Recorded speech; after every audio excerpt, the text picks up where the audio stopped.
મહત્વના સમાચાર રાજકોટમાંથી મેયરની મહાકુંભની યાત્રા વિવાદમાં આવી છે।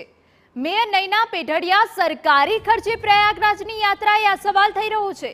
પ્રજાના રૂપિયે મેયર પુણ્યની ડૂબકી લગાવી રહ્યાનો આક્ષેપ ઉઠ્યો છે। મેયરનો મહાકુંભનો વિડીયો વાયરલ થતા હવે સવાલો ઊભા થયા છે। રાજ્ય બહાર પૂર્વ મંજૂરીથી મેયર નૈના પેઢડિયા મહાકુંભની યાત્રાએ પહોંચ્યાનો દાવો છે। સરકારી ખર્ચે ગુજરાત બહાર પ્રતિ કિલોમીટર માત્ર 2 રૂપિયા ચૂકવશે મેયર। અન્ય ખાનગી વાહનોમાં હાલમાં 14 થી 17 રૂપિયા ખર્ચ થાય છે।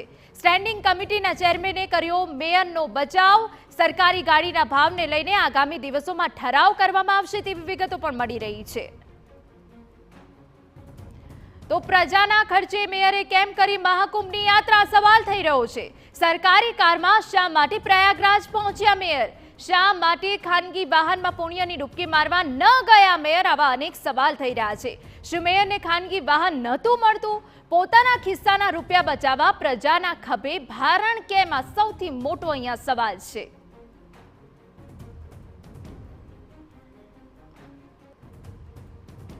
તો આપને જણાવી દઈએ કે જ્યાં રાજકોટના મેયરની મહાકુંભની યાત્રા વિવાદમાં ઘેરાઈ છે અને અનેક સવાલો અહીંયા ઊભા થઈ રહ્યા છે। સરકારી વાહનમાં કેમ ગયા? શું કોઈ ખાનગી વાહન ન મળ્યું? તેવા અનેક સવાલ અહીંયા ઊભા થઈ રહ્યા છે। મેયરનો મહાકુંભનો વિડીયો વાયરલ થતા હવે સવાલો ઊભા થયા છે। રાજ્ય બહાર પૂર્વ મંજૂરીથી મેયર નૈના પેઢડિયા મહાકુંભની યાત્રાએ પહોંચ્યાનો દાવો છે। સમગ્ર મામલે અમારા સંવાદદાતા મોહિત ભટ્ટ વધુ વિગતે વાત કરવા જોડાયા છે। મોહિત, શું છે મામલો? રાજકોટ મહાનગરપાલિકાના કોઈ પણ પદાધિકારીને પોતાની કાર છે તે કાર જો રાજ્યની બહાર લઈ જવી હોય તો તેના માટેના ખાસ ચોક્કસ નિયમો હોય છે। તેમને પૂર્વ મંજૂરી લેવાની હોય છે ને પૂર્વ મંજૂરી લીધા બાદ નિયત જેમને ભાડું છે તે ચૂકવવાનું રહેતું હોય છે।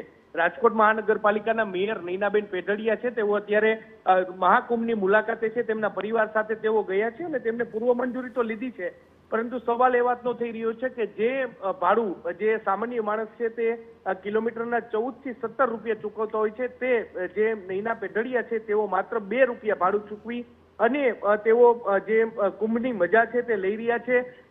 એક રીતે જોઈએ તો પ્રજાના પૈસે જ તેઓ મહાકુંભ છે તે કરતા હોય તેવું અત્યારે સ્પષ્ટપણે લાગી રહ્યું છે। આજે મીડિયામાં આ સમાચાર વહેતા થયા બાદ સ્ટેન્ડિંગ કમિટી ચેરમેન છે તેમના દ્વારા TV9 સાથે ખાસ વાતચીત છે તે કરવામાં આવી છે અને તેમના દ્વારા દાવો કરવામાં આવ્યો છે કે આગામી બિલકુલ મોહિત, તો આ વચ્ચે મહેશ રાજપૂત કોંગ્રેસ નેતા આપણી સાથે જોડાઈ ગયા છે। મહેશભાઈ, આ કઈ રીતનું પુણ્ય થયું જેમાં પ્રજાના પૈસે જ યાત્રા કરવામાં આવી?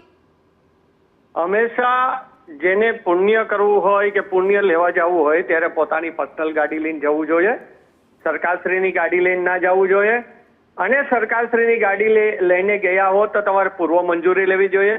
રાજકોટ કોર્પોરેશનની અંદર આજે પૈસાના થાફા છે, ત્યારે પ્રજાના પૈસે આ રીતે જવું તે યોગ્ય નથી અને 10 વર્ષ પહેલા જે 2 રૂપિયા કિલોમીટરનો ઠરાવ કરેલો હોય તો આ 10 વર્ષની અંદર પેટ્રોલ ડીઝલના ભાવ જે રીતે વધ્યા છે તો એ મુજબ એનો ભાવ વધારો પણ થવો જોઈએ। આજ તમે પ્રાઇવેટ ગાડી લેવા જાઓ તો ઇનોવા કમસે કમ 15 રૂપિયા કિલોમીટર આવે છે અને કોર્પોરેશન 2 રૂપિયા કિલોમીટર જો મોકલતી હોય તો કેવડી નુકસાની।